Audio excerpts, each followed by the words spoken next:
Apa kabar pemirsa TVR Parlemen dimanapun Anda berada? Berjumpa lagi dalam program TVR 17 bersama saya Fitian Onila. Tepat pukul 17 waktu Indonesia Barat kami hadirkan kepada Anda sejumlah informasi paling baru dan menarik seputar kinerja dan kegiatan DPR RI yang telah disajikan oleh redaksi TVR Parlemen. Pemirsa TVR Parlemen, inilah TVR 17 lengkapnya.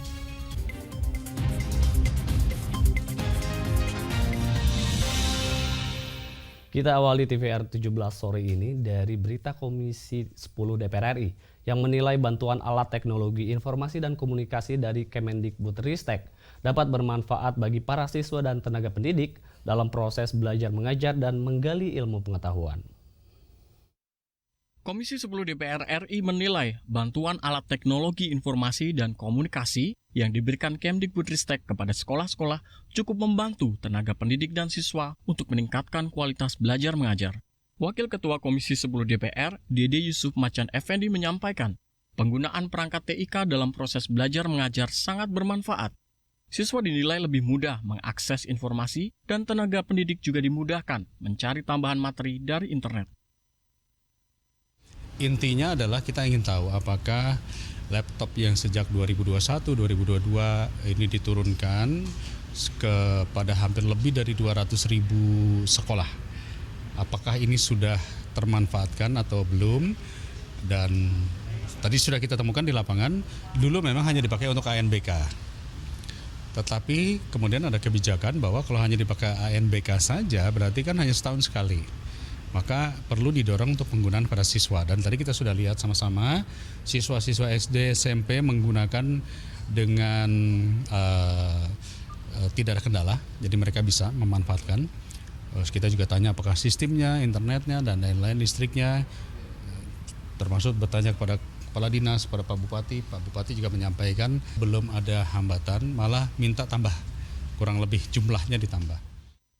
Meskipun secara umum baik, Dede Yusuf meminta pemerintah daerah terus mengupayakan peningkatan pendidikan di Kendal, khususnya terkait akses pendidikan guna membuka kesempatan bagi masyarakat untuk mengembangkan kemampuan diri. Dari Kendal, Jawa Tengah, Halim Amrullah, TVR Parlemen, melaporkan. Kita beralih ke berita dari Komisi 2 DPR RI yang meminta lembaga penyelenggara pemilu untuk menjaga kepercayaan masyarakat guna menghindari sengketa pada proses pemilu, serta mendorong Bawaslu untuk memperkuat regulasi dan kapasitas sumber daya manusia. Menjelang pemilu 2024, Badan Pengawas Pemilihan Umum atau Bawaslu telah menyusun rancangan peraturan Badan Pengawas Pemilihan Umum tentang pengawasan pemungutan dan perhitungan suara pemilihan umum. Komisi 2 DPR RI menilai regulasi tersebut menjadi salah satu poin penting untuk meminimalisir potensi sengketa pada pemilu. Anggota Komisi 2 DPR RI Difriadi menyebut kepercayaan masyarakat terhadap lembaga penyelenggara pemilu harus dijaga guna menghindari sengketa pada proses pemilu.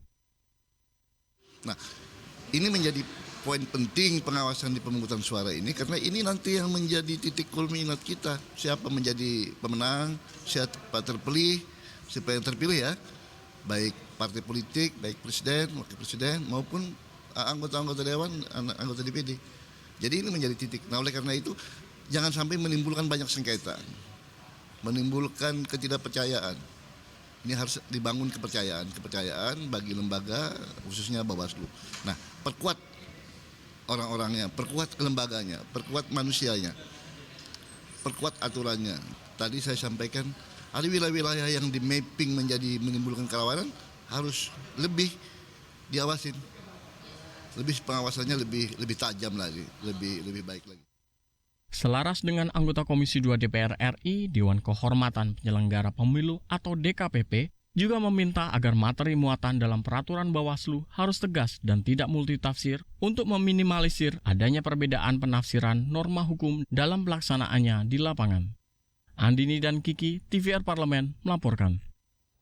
Berita selanjutnya mengenai Forum MIKTA yang beranggotakan negara berkembang dan negara maju menjadi kolaborasi internasional dalam menghadapi tantangan regional dan penanganan berbagai permasalahan global. Di tengah meningkatnya ketegangan geopolitik global dan rivalitas antara negara major power, melalui Forum MIKTA, DPR RI mendorong kolaborasi internasional dalam menghadapi tantangan regional dan penanganan berbagai permasalahan global. Ketua DPR RI Dr. Honoris Causa Puan Maharani menyebut, Forum MIKTA yang beranggotakan negara Meksiko, Indonesia, Korea Selatan, Turki, dan Australia dapat menjadi jembatan antara negara berkembang dan negara maju dalam menyikapi berbagai tantangan global. Pada pertemuan dengan Presiden, kami membicarakan berbagai hal, khususnya terkait dengan perdamaian yang ada di Gaza, Palestina. Bagaimana kami dalam sidang MIKTA ini mendorong agar nanti bisa dibukanya koridor-koridor kemanusiaan dan tetap memperjuangkan kemerdekaan yang ada di Palestina. Kemudian kami juga tadi berbicara tentang climate change, juga tentang hal-hal yang terkait dengan ekonomi yang saat ini sedang dalam situasi yang tidak cukup baik juga di dunia internasional atau di negara-negara yang lain. Karenanya kami bersepakat bahwa Forum MIKTA ini nantinya akan menghasilkan sepakatan atau joint statement yang pertama tentu saja mendukung perdamaian, bagaimana kemudian ekonomi global ini bisa berjalan baik, dan apapun yang terjadi, MIKTA sebagai salah satu forum bisa mendukung apa yang didukung atau dilakukan bersinergi dengan pemerintah di negara-negara MIKTA tersebut. Puan berharap pertemuan Ketua Parlemen MIKTA di Jakarta dapat semakin memperkuat posisi negara-negara middle power. Terlebih, kini Indonesia dianggap sebagai negara yang memiliki potensi pertumbuhan ekonomi positif. Rifki dan Temi, TVR Parlemen, melaporkan. Kondisi ekonomi dalam negeri sedang tidak baik-baik saja. Sepanjang Juli hingga September 2023 yang lalu, ekonomi Indonesia hanya mampu tumbuh 4,94% secara tahunan. Informasinya akan kami hadirkan saat lagi. Untuk itu tetaplah di TVR 17.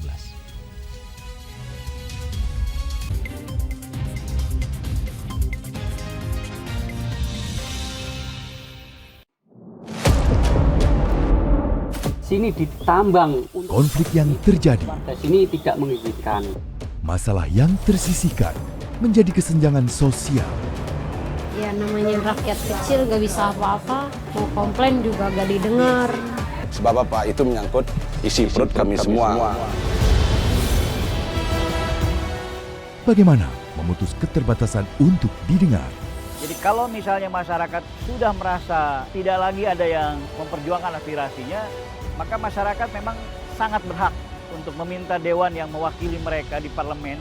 Kami menyusuri batas-batas peristiwa, mengurai berbagai polemik yang terjadi, meluruhkan suara-suara marginal, menjadi nyata dalam setiap aspirasi, melaksanakan tugasnya sebagai wakil rakyat. Saksikan Aksi Dewan setiap hari Senin dan Rabu pukul 10.30 waktu Indonesia Barat, hanya di TVR Parlemen.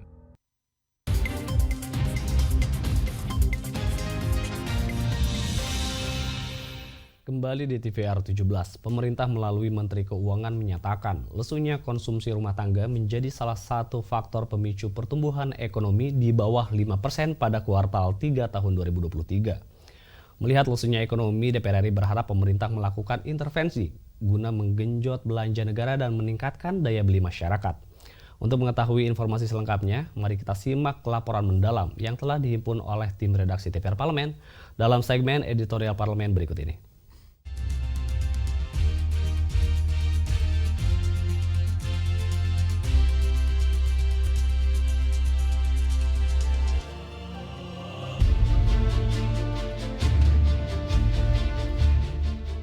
Ekonomi Indonesia lesu. Di kuartal ketiga, pertumbuhan bahkan tak mampu mencapai 5% seperti yang ditargetkan pemerintah. Sepanjang Juli hingga September 2023, Indonesia hanya mampu tumbuh sebesar 4,94% secara tahunan. Angka ini lebih kecil jika dibandingkan pertumbuhan di kuartal 2, yaitu 5,17%, dan jauh melambat dibandingkan kuartal 3 tahun lalu, yaitu 5,73%. Kabar buruknya, pelambatan ini diprediksi akan terjadi hingga kuartal 4 atau hingga akhir tahun 2023. Berdasarkan data Badan Pusat Statistik, belanja pemerintah menjadi salah satu penyebab utama pelemahan ini. Konsumsi pemerintah di kuartal 3 mengalami kontraksi atau minus 3,76%. Dicatat, beberapa kementerian dan lembaga masih memiliki rapor merah dalam realisasi anggaran dan programnya. Padahal, di kondisi saat ini, seharusnya pemerintah menjadi penopang utama perekonomian negara. Terkhusus di sektor pangan, kementerian dan lembaga di sektor ini seharusnya melaju lebih cepat untuk mengatasi El Nino beserta dampaknya bagi masyarakat. Apalagi tanaman pangan ya, karena El Nino ini berdampak sekali kepada pajale ini, petani-petani pajale. Jadi besar harapan kita semua supaya dirjen-dirjen tersebut melalui menterinya untuk segera membuat program-program yang bisa segera untuk merealisasikan dengan waktu yang tersisa. Sementara itu, ekspor dan impor mengalami goncangan hebat, masing-masing sebesar minus 4,26 dan minus 6,76%. Peliknya konflik geopolitik yang masih menghantui menyebabkan harga berbagai komoditas ekspor utama Indonesia anjlok seperti kelapa sawit dan batu bara. Harga-harga pangan yang memang susah terkendali karena memang produksi dengan faktor El Nino juga saya kira juga berpengaruh, sehingga ini salah satu faktor domestik yang mempengaruhi terkait dengan perlambatan ekonomi kita. Tapi secara umum memang pengaruh ini adalah pengaruh global, di mana kondisi global, kondisi kawasan di Timur Tengah yang belum stabil sampai saat ini itu juga sangat berpengaruh terhadap pertumbuhan kita pada kuartal ketiga kemarin. Anjloknya pertumbuhan disebut luput dari prediksi. Pemerintah tidak menduga konsumsi masyarakat bakal menurun signifikan. Pasalnya, Indeks Keyakinan Konsumen atau IKK masih berada di zona optimistis, yaitu di level 121,7.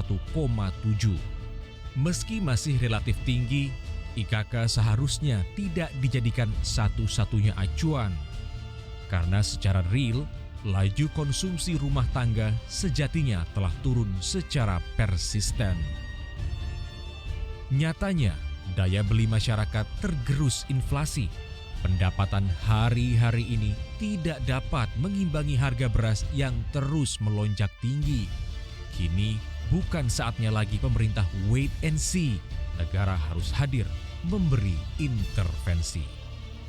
Memang kalau di lapangan beras itu nggak ada, makanya kemudian mahal harganya. Lalu kemudian di beberapa kali kita datang ke penggilingan juga kosong juga begitu. Dan memang betul kalau di lapangan, udah pernah ke desa-desa nggak? Itu kering semuanya, sungai pun juga kering. Padahal sebagian besar kita punya sawah kita ini adalah sawah tak ada hujan. Makanya kemudian yang paling cepat adalah bagaimana ada program yang memang secepatnya bisa mengejar ketertinggalan itu. Jika tak ada intervensi, perekonomian akan terus lesu hingga akhir tahun. Untuk itu, pemerintah harus bekerja ekstra, menggenjot belanja pemerintah, dan meningkatkan daya beli masyarakat di penghujung tahun 2023. Kerja pemerintah berpacu dengan waktu. Untuk itu, strategi jitu harus segera dieksekusi karena masyarakat tidak bisa menunggu. Bantuan sosial El Nino, baik dalam bentuk uang tunai maupun bantuan beras, harus segera diterima masyarakat. Relaksasi pajak, baik untuk sektor properti ataupun ekspor-impor, tidak boleh terbentur birokrasi. Yang tidak kalah penting, sektor UMKM yang selama ini jadi tumpuan harus ikut menerima bantuan. Ini yang harus kita genjot, bagaimana peranan fiskal kita, APBN kita di masyarakat. Kalau ini yang kita dorong, kita masih bisa mengendalikan karena cukup besar. Penduduk kita besar, ya, oleh karena itu permintaan dalam negeri kita cukup bisa menopang pertumbuhan. Tim redaksi TVR Parlemen melaporkan.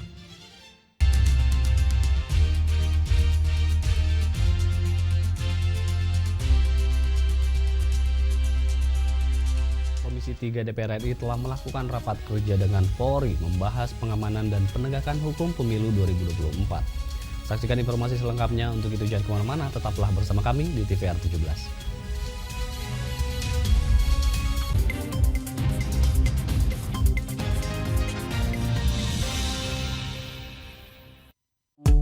DPR RI memiliki fungsi diplomasi dalam menjalankan politik luar negeri sesuai dengan pasal 116 Undang-Undang MD3. Kontribusi aktif BKSAP DPR RI memainkan peranan penting dalam memenangkan persaingan global melalui IPU, IPA, IPPF, AIPA, dan PUIK. BKSAP memiliki komitmen yang tinggi dalam krisis kemanusiaan dunia. Fungsi diplomasi dijalankan untuk mendukung upaya pemerintah dalam melaksanakan politik luar negeri.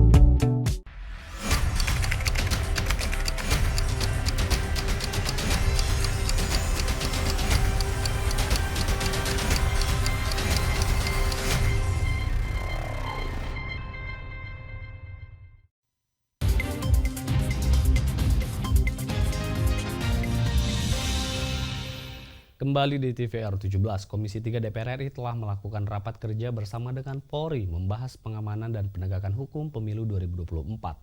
Dalam rapat tersebut terdapat usulan pembentukan panja netralitas Polri jelang pemilu. Wakil Ketua Komisi 3 DPR RI Ahmad Syahroni menilai panja netralitas Polri belum diperlukan. Mari kita simak liputan selengkapnya bersama rekan kami, Nazia Sudirja. Baik pemirsa TVR Parlemen dimanapun Anda berada, seperti yang diketahui bahwa Pesta Demokrasi 2024 ini tinggal menghitung hari lagi. Dan kemarin pada rapat Komisi 1 dengan TNI sudah menetapkan untuk membentuk panja netralitas TNI. Dan begitu pula dengan Komisi 3 DPR RI dengan Polri kemarin pada rapatnya terdapat usulan untuk membentuk panja netralitas Polri pemirsa. Dan untuk mengetahui sebenarnya seperti apa nih tanggapan dari Komisi 3 DPR RI terkait dengan usulan tersebut, saya akan berbincang dengan salah satu Wakil Ketua dari Komisi 3 DPR RI yakni Bapak Ahmad Syahroni dari Partai Nasdem ya Pak. Terkait dengan usulan untuk membentuk panja netralitas Polri ini, dari Bapak sendiri ini pandangannya seperti apa nih Pak? Pandangannya nggak perlu ya, karena nggak terlalu urgent terkait dengan apa yang diminta oleh Pak Trimet. Karena ini kan dinamika politik kan dinamis dan situasional ini kan bisa saja terjadi pada saat 2019 lalu, tapi kita nggak ingin dan berharap emosi sesaat itu muncul pada kelompok yang kiranya membuat satu suasana yang kurang baik. Jadi saya berharap panja Nasdem nggak setuju. Kemudian nih Pak, langkah apa saja nih yang akan diambil Komisi 3 terkait dengan pengamanan pemilu 2024 nih Pak? Polisi tahu apa yang mesti dikerjakan.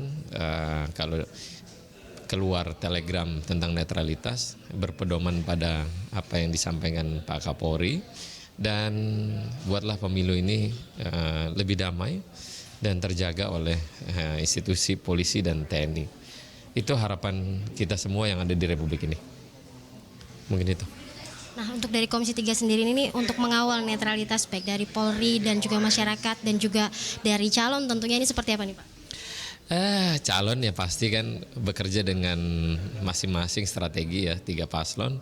Ya berharap bahwa 3 calon ini tetap bersama, bersanding sampai titik pertarungan pada 14 Februari mendatang. Dan siapapun pemenangnya itulah yang terbaik buat Republik ini.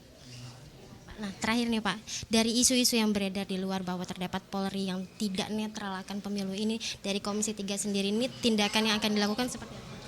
Enggak lah, sama aja kayak balik lagi tadi saya sampaikan. Bisa saja itu berlaku di 2019. Keberpihakan yang kelihatannya hanya isu tapi kan belum tentu juga. Tapi semua hanya isu lah. Saya kemarin berdebat dengan Arteria adalah saya pengen membuktikan mana fakta yang terjadi kalau memang keberpihakan itu kepada partai tertentu. Gitu. Terima kasih Pak atas waktunya. Baik pemirsa TVR Parlemen, itu tadi wawancara saya dengan Bapak Ahmad Syahroni terkait dengan usulan pembentukan panja netralitas Polri. Dan tadi disampaikan bahwa Bapak Ahmad Syahroni dari Partai Nasdem tidak menyetujui untuk membentuk panja netralitas Polri ini karena sebetulnya situasi politik pada saat menjelang pemilu ini memang sebetulnya tiap periode itu sama. Dan tadi dikatakan bahwa ini memang tugas dan tanggung jawab bersama untuk menjaga netralitas terkait dengan pemilu. Tadi juga disampaikan bahwa Polri sendiri sudah mengetahui bahwa tanggung jawabnya dan juga tugasnya dalam mengawal netralitas menjelang pemilu. Itu saja yang dapat saya sampaikan. Saya Nazia Sudirja, kembali ke studio. Selanjutnya pemirsa, apa saja yang menjadi topik perbincangan di media online pada hari ini? Usai jeda tetaplah di TVR 17. Sini ditambang. Konflik yang terjadi, Partai sini tidak mengizinkan. masalah yang tersisihkan menjadi kesenjangan sosial. Ya namanya rakyat kecil gak bisa apa-apa, mau komplain juga gak didengar. Sebab apa? Itu menyangkut isi perut kami semua. Bagaimana memutus keterbatasan untuk didengar? Jadi kalau misalnya masyarakat sudah merasa tidak lagi ada yang memperjuangkan aspirasinya, maka masyarakat memang sangat berhak untuk meminta dewan yang mewakili mereka di parlemen. Kami menyusuri batas-batas peristiwa, mengurai berbagai polemik yang terjadi, meluruhkan suara-suara marginal, menjadi nyata dalam setiap aspirasi, melaksanakan tugasnya sebagai wakil rakyat. Saksikan Aksi Dewan setiap hari Senin dan Rabu pukul 10.30 waktu Indonesia Barat hanya di TVR Parlemen.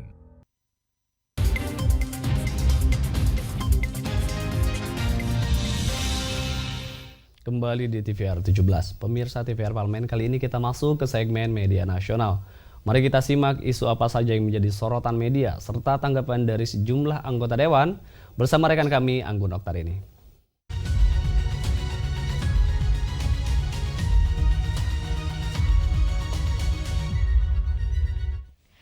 Ya, terima kasih rekan Fitian dan pemirsa, kita akan membahas terkait dengan headline media online yang terbit pada hari ini, di mana yang pertama hadir dari DPR RI, angkat 3 isu dalam pertemuan ke-9 Parlemen MIKTA. Dan di sini DPR RI siap memimpin pertemuan tingkat tinggi. Informasinya di beberapa media disebutkan bahwa Parlemen 5 negara Middle Power ataupun MIKTA Indonesia. Maksud kami di Meksiko ada juga Meksiko, Indonesia, Korea Selatan, Turki, dan Australia. Dan di sini speaker konsultan ke-9 sebagai tuan rumah di Hotel Kempinski, Jakarta Pusat, di mana pada 20 November hari ini sebagai tuan rumah dalam pertemuan yang mengusung tema Strength Multilateralism Addressing Intergeneration, di mana itu DPR RI menekankan isu multilateralism dalam menghadapi masalah geopolitik dunia. Di sini Ketua DPR RI Dr. Honorsi Kausa Puan Maharani juga meyakini MIKTA akan terus mendorong dan mengupayakan penguatan multilateralism dan juga menjawab tentang dunia. 3 isu yang diangkat DPR RI dalam pertemuan ini yaitu mana tata kelola global, pemerintahan dan juga bagaimana Parlemen bertindak, komitmen terhadap perubahan iklim serta peran generasi muda. Pemirsa, kita beralih ke berita berikutnya di mana ini membahas terkait dengan Komisi 1 DPR RI. Di sini dorong TNI Angkatan Udara investigasi jatuhnya pesawat Super Tucano. Dan di sini juga jatuhnya pesawat Super Tucano ini dimaksudkan milik TNI Angkatan Udara di Pasuruan, Jawa Timur. Di beberapa media disebutkan bahwa di Ketua Komisi 1 DPR RI Mutia Hafid dorong TNI Angkatan Udara melakukan investigasi musibah tersebut. Sekaligus dorongan pembangunan sistem keselamatan terbang menyeluruh atau total system in aviation safety. Sebagaimana diketahui pemirsa, 4 perwira gugur dalam peristiwa jatuhnya pesawat Super Tucano tersebut. Dan 4 perwira tersebut antara lain itu Letkol PNB Sadra Gunawan, di mana Kolonel ADM Widiono, Mayor PNB Yuda Aseta, dan juga Kolonel PNB Subhan. 4 perwira yang gugur mendapatkan kenaikan pangkat luar biasa sebagai penghargaan dari negara atas dharma bakti mereka. Pemirsa, itulah tadi headline media online pada hari ini di mana DPR RI angkat 3 isu dalam pertemuan ke-9 Parlemen MIKTA serta Komisi 1 DPR RI dorong TNI Angkatan Udara investigasi jatuhnya pesawat Super Tucano. Dan saya Anggun Oktar ini kembali ke rekan Fitian.